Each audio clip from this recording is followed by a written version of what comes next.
Hello students, नमस्कार।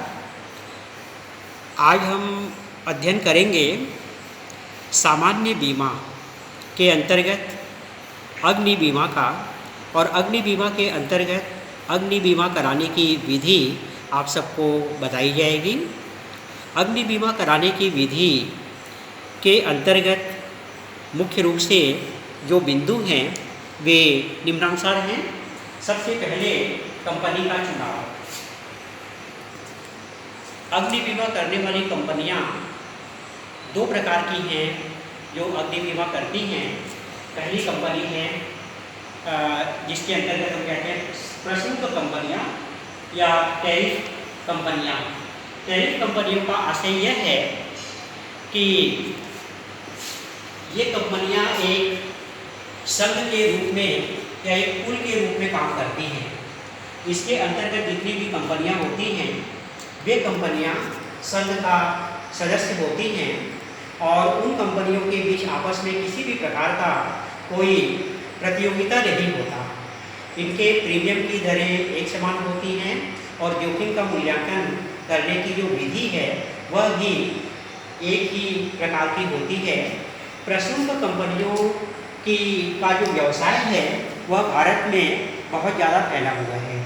दूसरे प्रकार की कंपनियों को हम गैर प्रशुल्क कंपनियां कहते हैं, नॉन टैरिफ कंपनीज कहलाती हैं।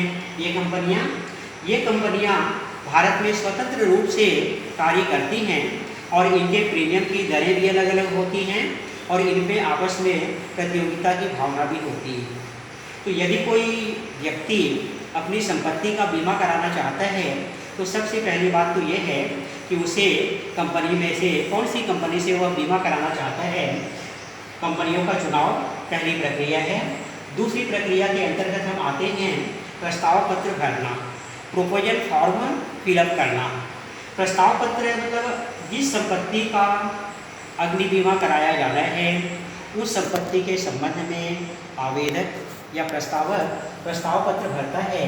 प्रस्ताव पत्र में जो सामान्य जानकारियाँ होती हैं उन सामान्य जानकारियों के अलावा यह विशेष रूप से ध्यान देने योग्य बात है कि प्रस्तावक को प्रस्ताव पत्र में दी जाने वाली जानकारी एकदम सही और उचित रूप से दिया जाना चाहिए। किसी भी प्रकार का मिथ्या कथन या मिथ्या वर्णन नहीं होना चाहिए। तीसरा पॉइंट है प्रतिष्ठा का प्रमाण पत्र देना।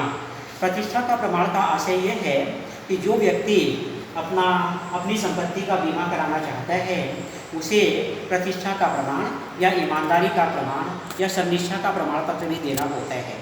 क्योंकि आप सभी जानते हैं कि अग्नि बीमा एक क्षतिपूर्ति की संविदा है और कोई भी व्यक्ति अपनी इच्छा से कपट करके या बेईमानी करके संपत्ति में आग न लगा दे, इसके लिए कंपनियां ये निश्चित करना चाहती हैं कि जिस व्यक्ति की संपत्तियों का वह बीमा करने जा रही है वह व्यक्ति ईमानदार तो है, नैतिक गुणों की कमी उसमें ना हो और अच्छे उच्च किस्म के नैतिक गुण उसमें हों, वह ईमानदार हो, ये देखा जाता है। और इसके संबंध में ये प्रमाण बीमादार के द्वारा बीमा कंपनी को दिया जाना आवश्यक है। चौथा पॉइंट है कंपनी द्वारा जोखिम का सर्वेक्षण। विद्यार्थी आप सभी ये जानते हैं कि अग्नि बीमा की संविदा जो है उसमें नैतिक संकट अधिक होता है और नैतिक संकट अधिक होने के कारण कंपनियां आश्वस्त होना चाहती हैं कि बीमादार अपनी संपत्ति में बीमित अवधि में स्वयं आग तो नहीं लगा दे रहे हैं। तो कंपनी के द्वारा जोखिम का सर्वेक्षण कराया जाता है कि प्रस्तावित संपत्ति में जोखिम की मात्रा कितनी है और इसके लिए कंपनियां सर्वेक्षक को भेजती हैं और सर्वेक्षक जाकर के प्रस्तावित संपत्ति का पूरा जायजा लेती हैं कि वह संपत्ति कहाँ पर स्थित है, उसमें जोखिम कितनी है, संपत्ति के भीतर क्या क्या सामग्रियाँ रखी गई हैं या उसके भीतर कौन कौन सा कार्य होता है। इस बात का सर्वेक्षण कंपनी करवाती है। पांचवा पॉइंट है प्रस्ताव पत्र की स्वीकृति एवं प्रीमियम का भुगतान। कंपनी यदि संतुष्ट हो जाती है प्रस्ताव पत्र में दिए गए बातों से परीक्षा के प्रमाण पत्र के आधार पर और जोखिम के सर्वेक्षण के आधार पर कंपनी को ऐसा लगता है कि प्रस्ताव स्वीकार करने योग्य है, तो प्रस्ताव पत्र कंपनी के द्वारा स्वीकार कर लिया जाता है और कंपनी प्रस्तावित बीमित व्यक्ति को यह बताती है, यह बोलती है कि आप प्रीमियम का भुगतान करें, अग्नि बीमा प्रीमियम का भुगतान कर दें।